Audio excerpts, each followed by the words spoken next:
पिछले कुछ सालों में दुनिया की दो बड़ी अर्थव्यवस्थाएं अमेरिका और चीन के बीच चल रही आर्थिक संघर्ष ने वैश्विक बाजार में हलचल मचा दी है। ट्रेड वॉर की आंधी ने न सिर्फ राजनीतिक समीकरण बदले हैं, बल्कि बड़ी बड़ी कंपनियों की रणनीति भी पूरी तरह बदल दी है। दशकों से दुनिया की फैक्ट्री कहलाने वाले चीन को अब टक्कर मिल रही है और अमेरिकी कंपनियां नए ठिकाने तलाश रही है। ऐसे में एक नाम उभर कर सामने आ रहा है और वो है भारत। तो चलिए इस अपडेट को डिटेल में जानते हैं। लेकिन आगे बढ़ने से पहले एक रिक्वेस्ट है कि जो भी लोग इस चैनल पर नए हैं वो हमारे चैनल को सब्सक्राइब जरूर करें। इस काम के लिए कोई पैसे नहीं लगते हैं, बल्कि इससे हमें मोटिवेशन मिलता है। तो चलिए आगे बढ़ते हैं। अमेरिका के राष्ट्रपति डोनाल्ड ट्रंप की ट्रेड वॉर से दुनिया भर में उथल पुथल मची हुई है। खासकर अमेरिका और चीन के बीच चीजें लगातार बिगड़ती जा रही है। दुनिया की दो सबसे बड़ी आर्थिक ताकतों के बीच जारी आर्थिक तनाव का असर अमेरिकी कंपनियों पर भी पड़ रहा है।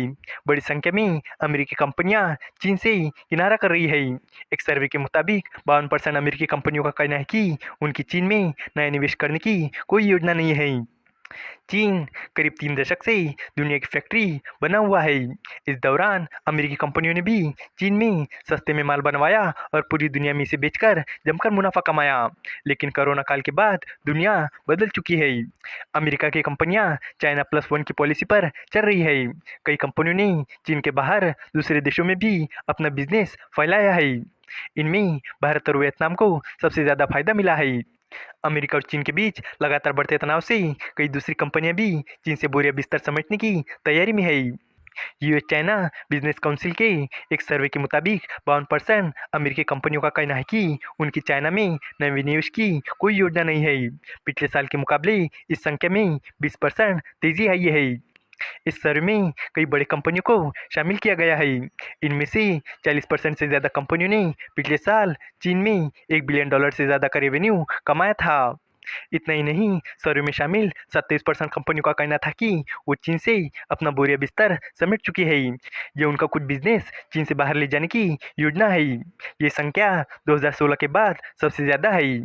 पिछले 4 साल में ये परसेंटेज 3 गुना बढ़ चुका है। चीन ने भी टेक्नोलॉजी और रेयर अर्थ के एक्सपोर्ट पर कई तरह की पाबंदियां लगाई है। कई चीज़ों की ग्लोबल सप्लाई में चीन का दबदबा है और वो इसे रणनीतिक हथियार के रूप में यूज कर रहा है। अब आपके मन में सवाल आ रहा होगा कि इससे भारत पर क्या असर पड़ेगा। तो दरअसल जो कंपनियां चीन में प्रोडक्शन नहीं करना चाहती लेकिन फिर भी अपने व्यापार को बढ़ाना चाहती है, उन कंपनियों के लिए चाइना प्लस वन के तहत भारत एक अच्छा ऑप्शन हो सकता है। जिससे भारत में मैन्युफैक्चरिंग सेक्टर को बढ़ावा मिलेगा, जिससे भारत में रोजगार के अवसर बढ़ेंगे और भारत से एक्सपोर्ट भी बढ़ेगा, जिससे भारत की अर्थव्यवस्था को फायदा होगा। अब एग्जाम्पल के लिए अगर हम एप्पल कंपनी की बात करें तो पहले ये कंपनी चीन में बहुत बड़ी मात्रा में प्रोडक्शन करती थी, लेकिन राजनीतिक तनाव के कारण एप्पल को अपना प्रोडक्शन भारत में भी बढ़ाना पड़ा ताकि चीन से निर्भरता कम हो जाए। हालांकि ट्रंप चाहते हैं कि एप्पल अपना प्रोडक्शन अमेरिका में ही करे और उन्होंने भारत में प्रोडक्शन बढ़ाने पर एप्पल को बाहरी टैरिफ की धमकी भी दी थी और इसी तरह उन्होंने फार्मा कंपनियों को भी 200% टैरिफ की धमकी दी है ताकि वो अपना प्रोडक्शन अमेरिका में शिफ्ट करे। इस वीडियो का कंक्लूजन यही है कि अमेरिका और चीन के बीच जारी ट्रेड वॉर ने वैश्विक बाजार की दिशा बदल दी है।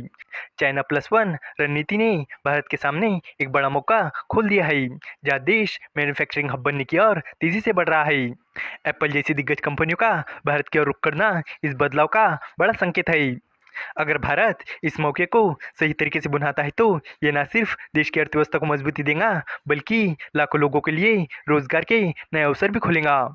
उम्मीद है कि आपको ये जानकारी पसंद आई होंगी और भी इसी तरह के इन्फॉर्मेटिव वीडियोस के लिए हमारे चैनल को सब्सक्राइब करें।